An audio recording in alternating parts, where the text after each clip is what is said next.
Okay, mate, I think we are on and we are good to go. So, welcome to the PHF podcast. So, today I have with me Rob Brown, who is our head of strength conditioning down at PHF Nutrition Consultancy.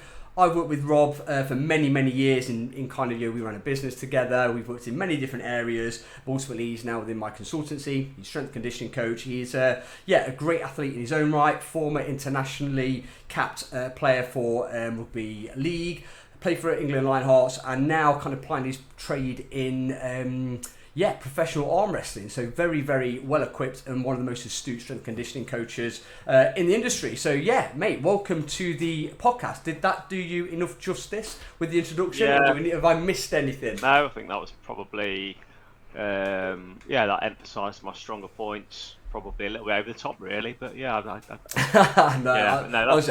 think you're just very, very, very modest, if I'm honest. Yeah. So very good. No, So thank you. Yeah. okay, no problem. So we're going to jump straight into it today. Now we're going to be talking today about GLP-1. So ultimately, we are talking about weight loss injections, something that's just flooded the industry, and I kind of use the terminology of someone's just pulled the pin out of a hand grenade, they rolled it into a room, and it's gone bang. Everyone's a bit like, oh my God, what's this? We're all waiting to see where everything settles in more ways than one.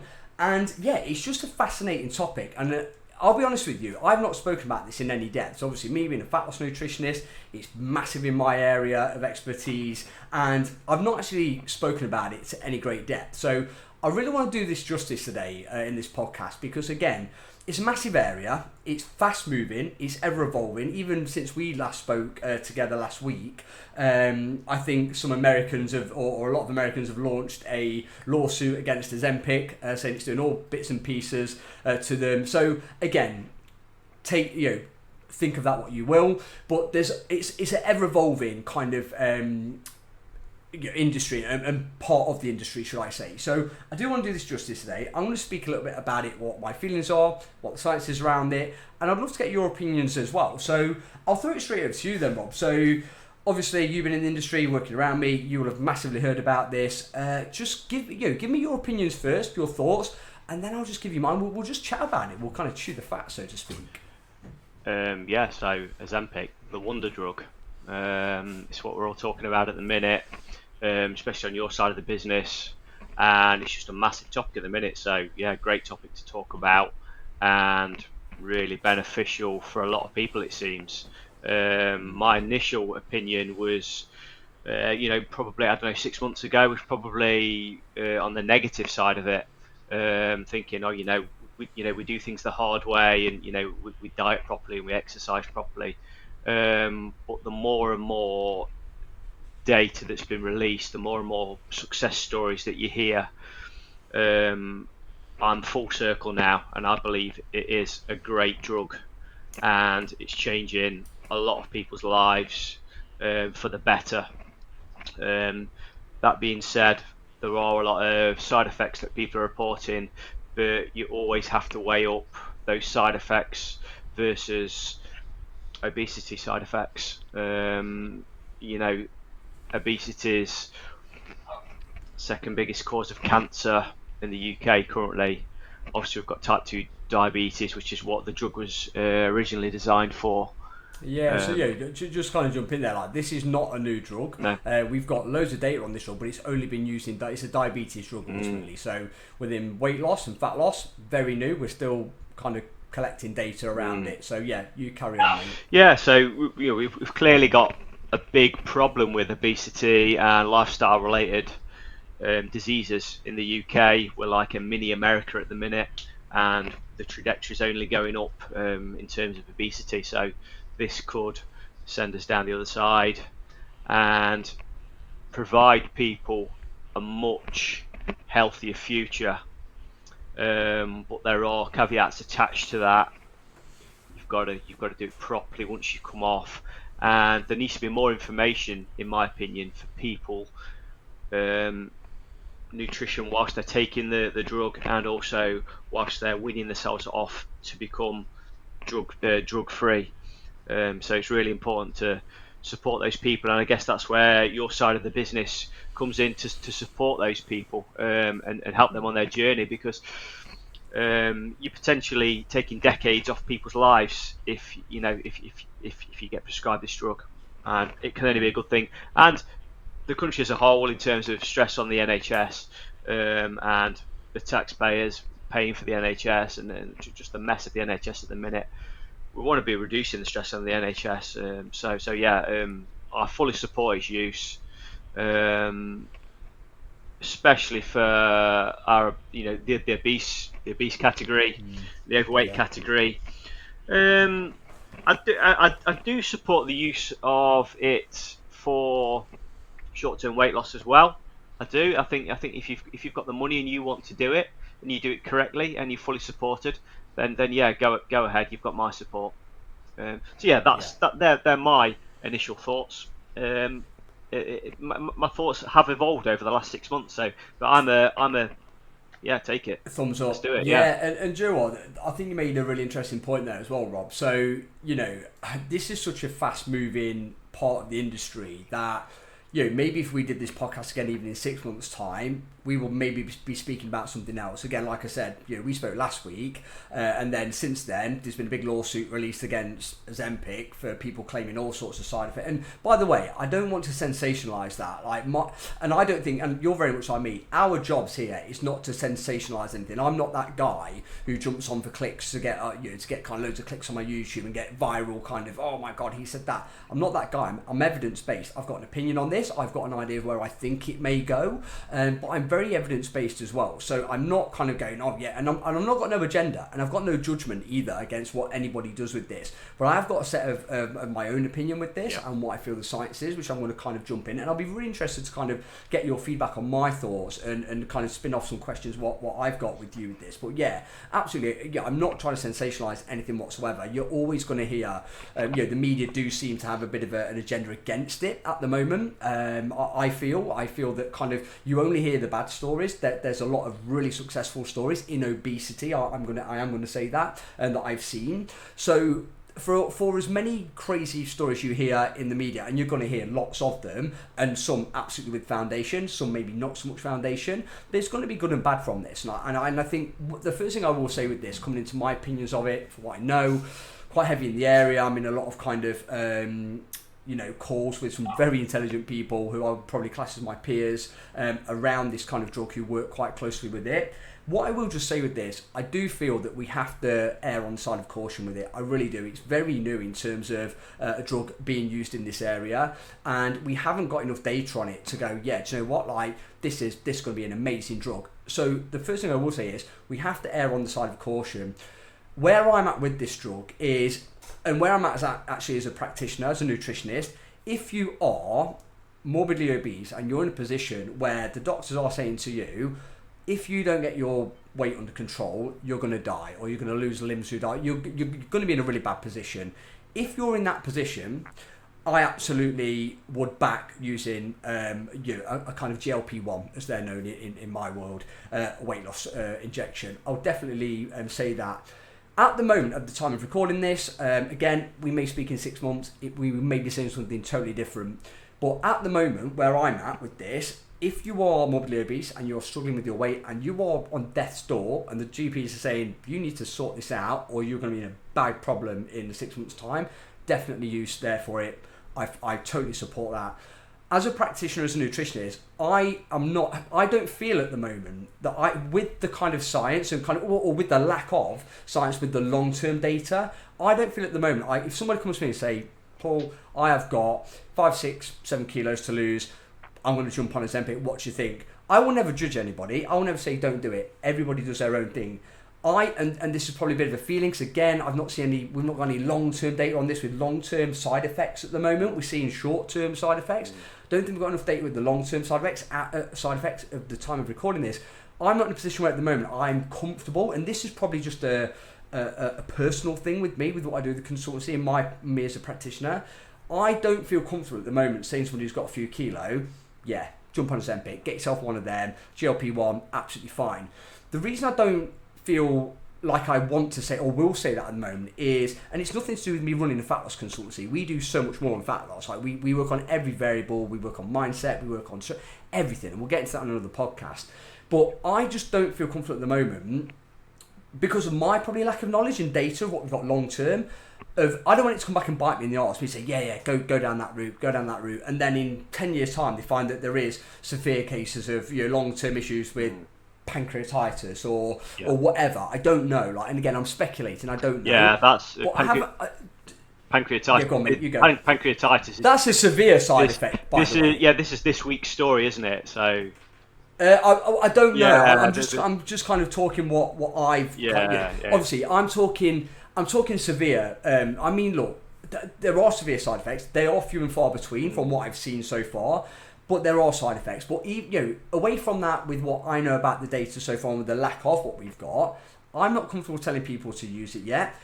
There's a couple of things, and one thing I'm going to kind of throw over to you about this. I've got some notes because I'm just really value your opinion on this as well. But yeah, I'm not in a position yet where I would say to use that. And again, the kind of side effects people are getting from this, mate, like the vast majority of people are reporting side effects. Now, I'm not saying these are severe side effects, but we are getting reports of nausea, heartburn, diarrhea, constipation. There's some more kind of severe ones that people have been reporting. I will balance that up. I will say there are some people who are not obese, who are taking this drug, have been absolutely fine with it and done what they've needed to do. That leads me on to another question that we're going to speak about later, about when you come off these medications and your appetite does return, because it does. Where does that leave us? Does going on the GLP-1s and the weight loss injection, if you are not morbidly obese, are we cutting out, are we taking away, and I've written it down here, are we taking away the learning about lifestyle there? Are we taking away, what, not what we should be doing, but yeah, maybe for health, what we should be doing? Should we be working on relationship with food? Should we be looking at nutrient density? Are we just... If we've just got a few kilos to lose or a couple of stone to lose, are we missing that vital ingredient of losing weight, of learning about how to kind of sustain that result? Because as we kind of come off the GLP-1s, appetite does return. I've not seen too much about kind of rebounding yet. I don't think we're going to have enough data currently while we're recording this, time of recording, about kind of rebounding stuff.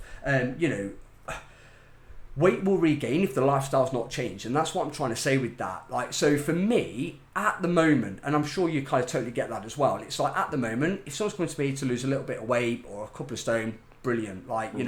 Let's do it. Let's get solid structures underway. Let's get things let's educate you. Let's really work this through and get you into it. We do it so often, mate. The average kind of fat loss we get with a female is 10 kilos. And men we've done it with as well. But obviously my consultancy, probably more women in the consultancy. And we've done it to such an amazing degree. Are we taking away, and I'm just playing devil's advocate with this one actually, are we taking away that actual, not the work that's needed, but are we taking away that real magic of kind of really losing weight and learning the process, going through that and learning about nutrition, learning about calorie control, learning about mindset, things around that? Are we losing that a little bit? And is that going to, and again, I don't know yet, but is that going to cause a problem when people come off GLP-1s? Are they going to be in a worse position? Also, and again, I'm going to throw this back over to you because I find this fascinating. In fact, I could talk for hours about it. I also feel that we've got a real big kind of danger with people who've already got eating disorders, who are going to get this, go privately with it, get it under the counter, and I just see a pretty big shitstorm potentially it could cause in that area. Does that make sense? So I mean, let me throw it over to you, mate. Where do you feel? Because I kind of saw your cogs turning there. Yeah. Where do you feel in terms of where's the line with this? For me, obesity, morbid obesity, and you're on death's door and you are going to have such terrible health markers, you're going to be in a bad position, totally. Where's the line for you? Because for me at the moment, as a practitioner with the evidence I've got, I just won't feel comfortable telling people to go and do that. I feel like they're going to miss out a lot. They do lose a lot of kind of muscle mass if they are not doing strength work as well. Yeah. There's some people who do strength work, very clever with it, no problem. But the majority of people who are looking to lose weight, a lot of the time, just from my experience in the industry, they're just desperate to lose weight. They'll do anything. This is kind of a bit of a miracle drug for them. They're going to jump straight on it without any knowledge about doing any strength work, relationship with foods. Is it going to leave them long term in a worse position of going, right, well, do you know what, I'll put the weight back on, oh shit, I'm going to go back on the weight loss injection again. And it's going to be that cycle. What's your opinion on that? Well, first of all, where do you, and I know I'm throwing a lot at you there, because I do get passionate about it, so I love talking about it. I think it's a fascinating area. Where's the cut-off point for you? Where would you say, use it, don't use it? Okay, I would say Because GLP-1s, they're not without the problems. they're, Like, we they're, can't they're, deny they're that. not. They're not, and you've always got to balance side effects. So side effects of obesity versus side effects of Ozempic, and Yeah. it'd be interesting to get the data and take it to another level, and look at the people that are reporting the severe side effects, the nausea, the diarrhea, the vomiting. Are they following a good quality diet, or are they continuing Yeah. to eat, call it rubbish? Live the lifestyle Okay, that got them yeah, to that position in the first but in place. but in lesser quantities. So if Yes. that is the case, then they are the problem, and eating disorders will always be a problem for that type of person. You've got to expand your mind. If you're going on a hard diet like that, you've got to work out the best way. What's best for your body and what's best for your long term. Ultimately, we're all about longevity and using it Yeah. to create a healthier future, aren't we? Yeah, you can't just drop onto these with no mindset No, of, no, full nutrition no. and a plan in And place of coming off them as yeah, well. and I think it would be a great shout for the big ones, the Zempic, Manjaros, to provide nutritional advice with their drugs. Although that sort of goes against their product, and you're likely to Yeah, the rebound effect. And they want you it's they difficult. want you on it, don't they? Of It's, course, it's a and money it is a I've money making not. scheme ultimately. Yeah, I don't know enough about that side of it. It's all very new. From what I've seen, I've not seen a lot of nutritional support at No, all. I know 3 ladies now have been using it. yeah, One of them come off it, terrible side effects. I just wasn't right for her. And again, I've kind of made this note down as well. It's kind of like, it is a powerful tool, but is it for everyone? Like, doesn't mean it's for everybody. It really doesn't. People are going to get side effects. Like I say, a few people I know, and I'm going to balance this, by the way. I'm not against them. I'm not. I'm just trying to get balance with this. So one lady I know is taking it, terrible side effects, absolutely no good. One lady absolutely loves it, lost loads of weight, but she's lost loads of muscle mass, and you can see it as well. She admits to me, she's like, yeah, I feel like I've shrunk a bit. She's not quite, because she was so tired due to the lack of suppressed appetite. Not only were her calories low, obviously, she stopped training as well. She stopped her kind of strength training, so she's kind of lost muscle mass. yeah, So I've got one person who's kind of really had a just didn't. I'm not going to talk about that because I don't want to scare people. I don't know enough about her situation, but she ended up at the doctor's. Wasn't for her. One lady absolutely fine, no problem. Just felt like she lost a little bit of muscle mass. And one of the ladies I know is kind of like, yeah, okay with it. Bit of headache, bit of nausea, little bit of kind of constipation, but kind of is biting down because they want to lose the weight type of yeah. thing. So there is that mix there. But again, like, to clarify from you, because I'm just fascinated with your opinion with that. Where's the cut off? Where do you say? Do you just go across the board? If you want to lose weight, take it, or do you go, okay, obesity, yes. If you've got a few kilos to lose, a couple of stone, maybe let's try and implement lifestyle. Let's see where we go with that. If that don't work, we'll look at something else with support. Very interested to see your thoughts Okay, on so probably controversial opinion. I believe if you've got the money and the means to get hold of Ozempic or Manjaro, and you want to lose a bit of weight, you go for it. that. It's a healthy choice, in my opinion. In terms of, As long as in terms it's of yeah, backed up. yeah, in terms of longevity, as long as it's backed up with solid nutritional advice, that's the Yeah. that's the key for me. The key is keep your protein up. And a back end as well, would you say, with that, Rob? Yeah, Like a back end of going, like, it's not just about nutrition when you're on it. Like, the big thing for me, one of the biggest things we do in our consultancy when we get the kind of members to their, I hate saying goal weight, it's a real wanky word, isn't it? But once we get them to the body composition they're happy with, right? We take them through a maintenance phase. We teach them how to hold that result. And like, that's what we pride ourselves on here in the consultancy. When they lose that 10 kilos and that weight they're losing and they get to where they want to be, they're never going to go back because they've learned what they've got to do. So I'm jumping in there. But yeah, so you're saying nutrition on point with a little bit of help with the GLP-1, but knowing what the back end's going to be as well. that's it. There's got to be that level of support. There's got to be that level of self-development. You've got to understand what you're getting into. Yeah, I think that's the thing. There's so many people are not at the moment. But that's where, like I say, your side of the business comes in. And there's a bit of a black hole in terms of support. They've thrown this wonder drug out. People are losing weight like you've never seen before. but it needs more support in terms of nutritional It advice does. and just increasing the protein intake. That's the key. That's the key. Protein and fibre has Mm. got to be a massive thing of this, because again we are seeing that as well. And again, by the way, I'm not saying, oh, you're getting some idiots in the industry going, oh, GLP-1s, it's just like, it's incinerating all your muscle. Like, it absolutely isn't. Like, being in a calorie deficit, losing weight means you can lose muscle mass, because again, when you're trying to lose weight, you're in a deficit.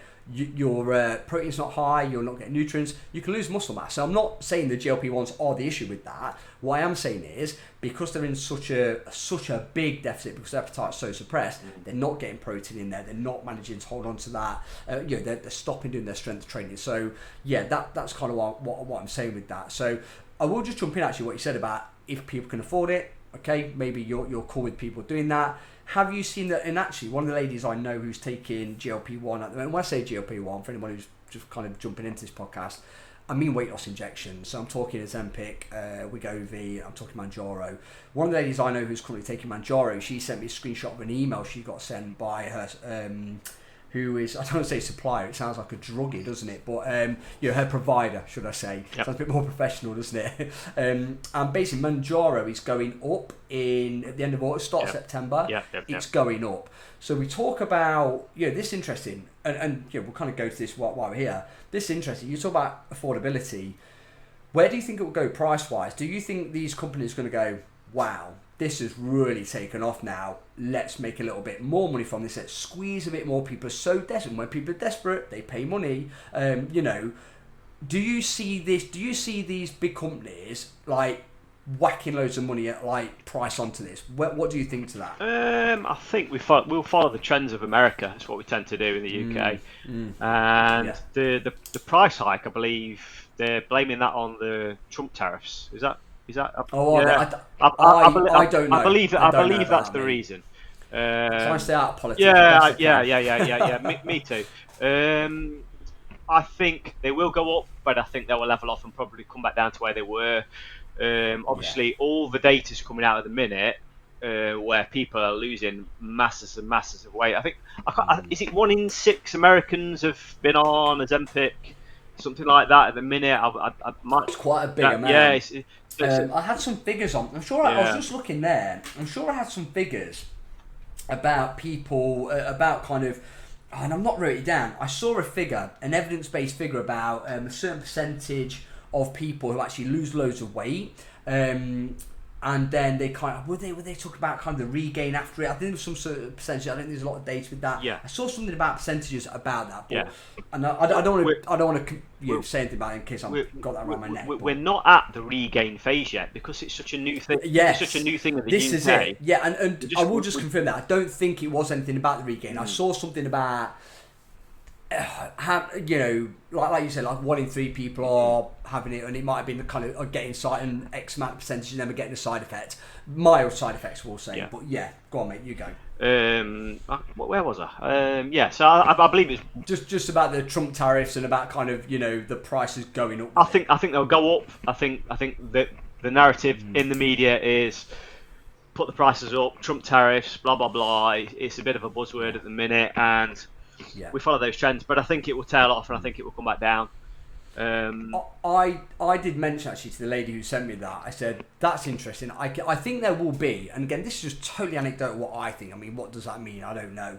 But I think there will be a spike. I think these companies are going to, my God, this absolute bagload of money to be made here. I think there will be a spike in price with it. But then, like anything, and like you look at supermarkets, someone sells something for £1, someone will undercut them to 80p. I think you're going to see more and more medications come onto the market, certainly in the next 10 years. You're going to see more medications come onto the market, and you're going to see loads of people or loads of companies undercutting to try and get the business because it's such a big business. We will see how that kind of how that goes. I think it's going to be a very interesting landscape with how we're kind of moving forwards with things. But I've kind of got this down a bit of a bullet point, and again I'm kind of throwing these at you because I just find it very interesting. I know your kind of points on it, my kind of points on it. Do you think it's kind of just a band-aid solution without lifestyle change? So do you just think like without that lifestyle change, without truly going, okay, I'm gonna instead of just jumping on a GLP-1 weight loss injection, I'm going to actually sit down, take stock and go, right, what's got me to this position? How do I change this long term? Do you think without that mindset and without that ability to go, well, not ability, or just without that kind of mindset to go, I'm in this position, I don't like being here, I want to change this. Do you feel that without that mindset of wanting to change your overall lifestyle and completely overhauling it, which is not easy, I know, like, you know, people might be watching this in a position where they're wanting to lose weight. Like, I'm not, oh God, I'm a nutritionist, I've been in this industry for forever. I know how hard it is. I work with people, it's so difficult. I'm not saying it's easy.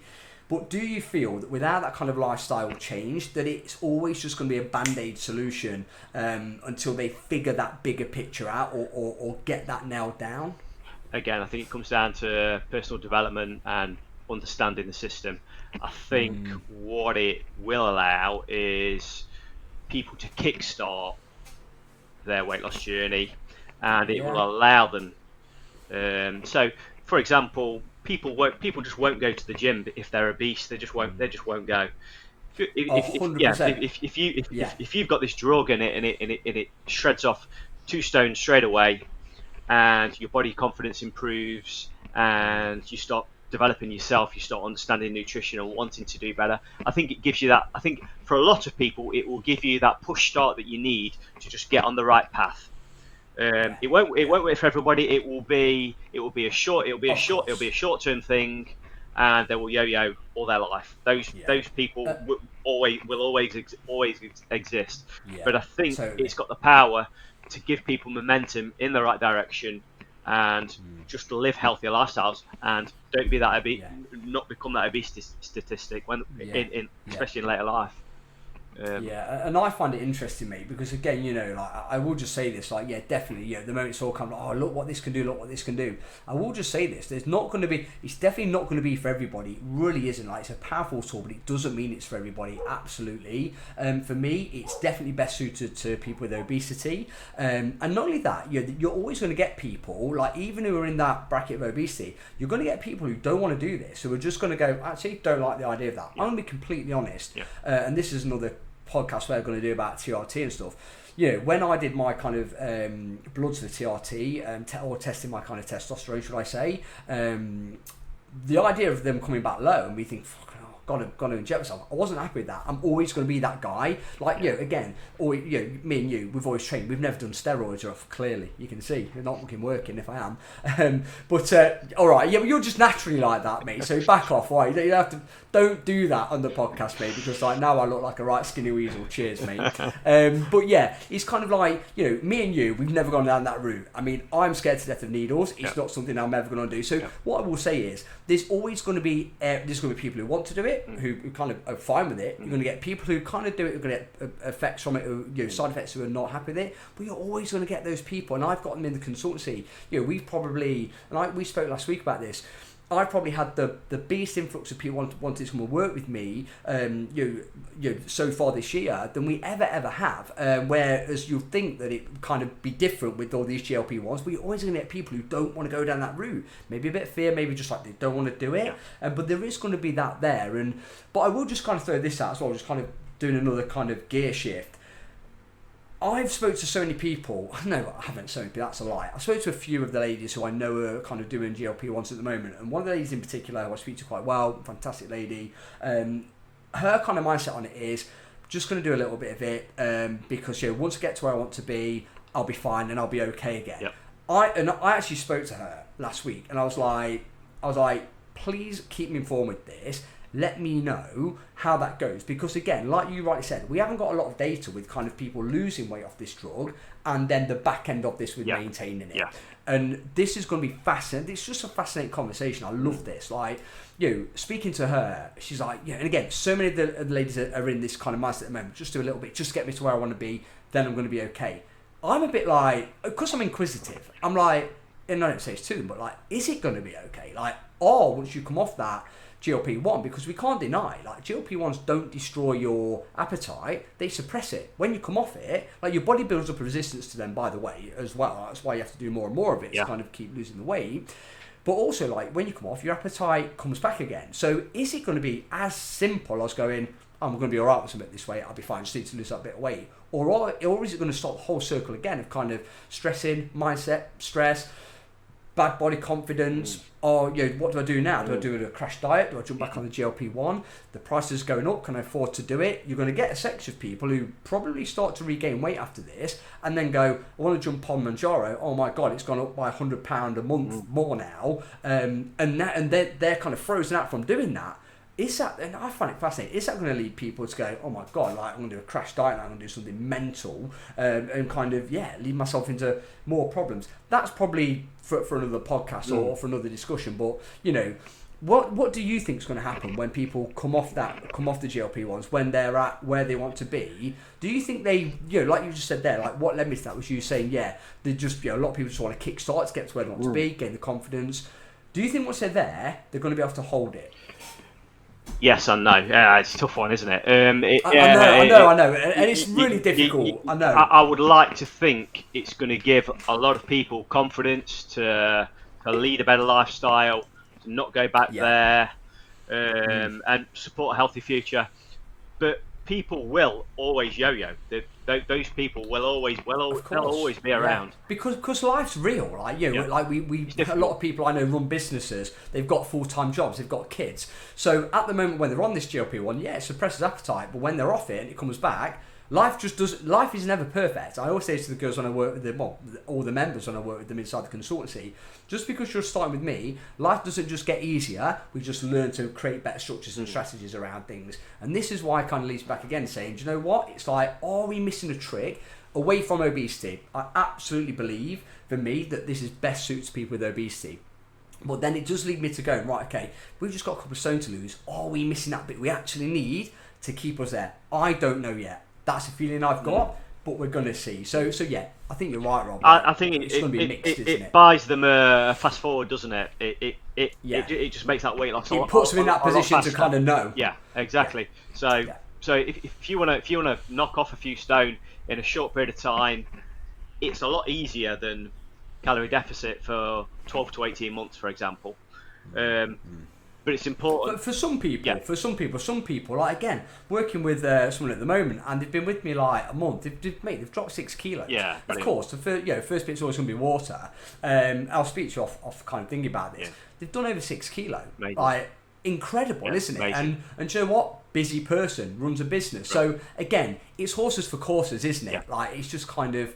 Yeah, it's also, and I think that's a big thing. It's not going to be for everybody, but for some people. Yeah. But sorry, mate, I kind of cut you off. And no, but I think I'm going to spin it around as well. I think a lot of it as well. I think stigma attached to injecting yourself as well. I think this is a sticking point for a lot of those people that are questioning whether it's for them, and us looking in, and the media looking in, and people are really funny about injecting themselves with something.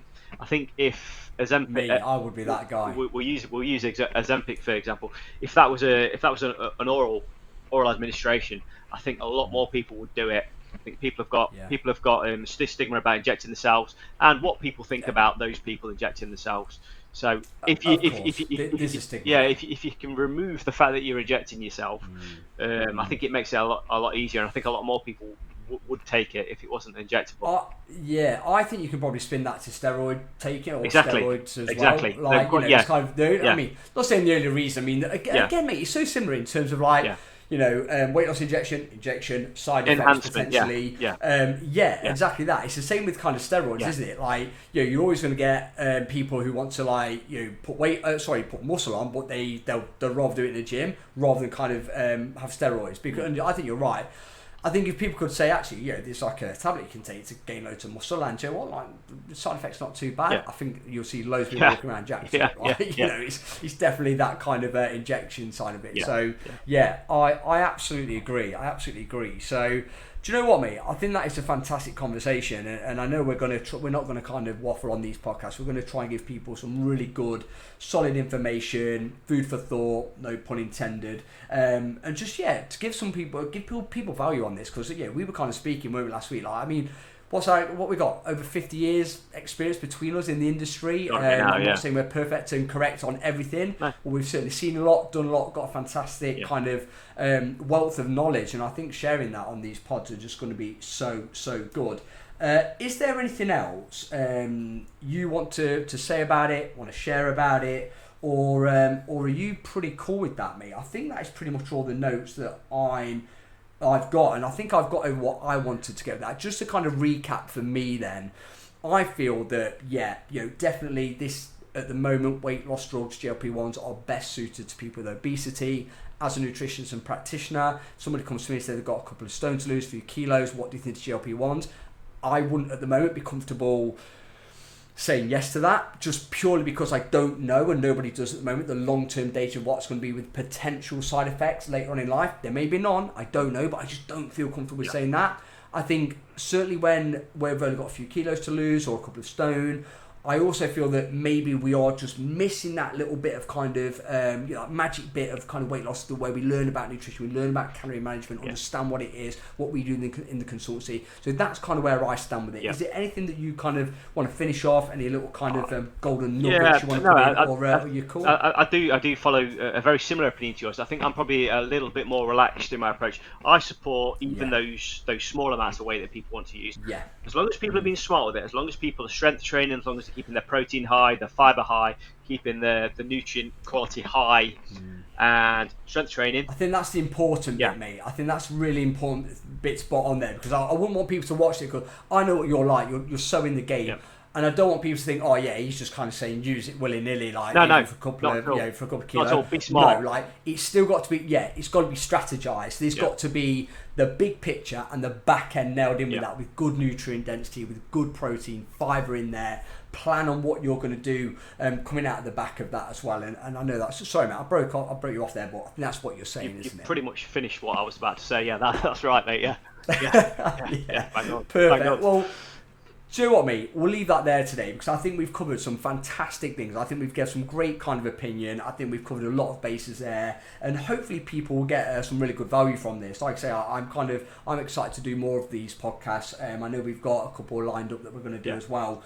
So I will leave that with you. I will just leave this podcast on saying thank you very much for coming on. I really appreciate your time, mate. I genuinely do. I know you are super, super busy. I will just say, loving the setting in the background, mate, in your garage gym there. Probably have to just pump some reps now while you may just get even massive arms, and then good to go. Mate, Joe, something I'm gutted actually. It's bank holiday tomorrow, and like CrossFit's closed tomorrow. I'm that CrossFit wanker, yes. But it's closed tomorrow, so I'm just gonna have to go and do a run and a few press ups and try and look massive.